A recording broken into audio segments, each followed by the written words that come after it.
të arrijmë në atë etapë, kur e kalon etapën VV, nëse nuk arrijnë me bo shumicën, unë shpresoj edhe jam optimist që do të gjejmë një zgjidhje mes opozitës. Ju prisni ndryshim qëndrimi edhe Klida Demokratike? Jo, nuk po e quaj ndryshim qëndrimi, po më pres një marrëveshje në mes të atyre që kanë fitu zgjedhjet, ma shumë nga opozita, që kanë fitu ma shumë deputet, që në PDK, LDK-s, neve dhe gjithë tjerëve, për një qeveri të opozitës, që është edhe në të mirën e venit, edhe të mirën e qytetarëve, edhe të jesim proceset për para.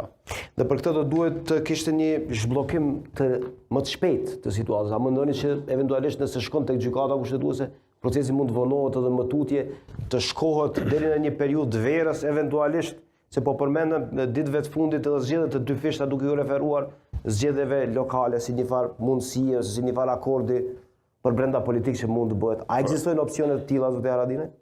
Për zgjedhje përbashkëta parlamentare dhe komunale është e pamujshme, për shkak se zgjedhjet komunale janë të rregullta. Ato i njofton presidenti tani në ditët në vim, sepse duhet 6 muaj përpara ose më shpakti 4 muaj para datës së zgjedhjeve. Po janë të rregullta, është nëse do të shkon të vendin e zgjedhjet jashtëzakonshme, është një proces krejt tjetër, i ndarë. Zgjedhjet e jashtëzakonshme parlamentare janë proces i ndarë, që do të ndate në brenda 45 dite, pra nga data e shpalljes jo më lart se 45 ditë, mund të jenë edhe 40, që shedim edhe po ashtu fushata do të jetë vetëm 10 ditë. Pra është e pamujshme proceduralisht me bashkue zgjedhjet e jashtëzakonshme nacionale me zgjedhjet rregullta komunale. Por pse të shkojmë në zgjedhje, nëse e thojmë pyetjen, do të ishte në rregull me shku në zgjedhje nëse janë konsumu krejt etapat.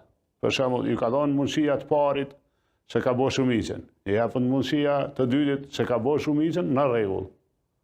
Por të shkohet në zgjedhje pa ju dhënë të drejtën ose mundësinë të parit, edhe nëse ai e bën shumicën, vazhdojmë.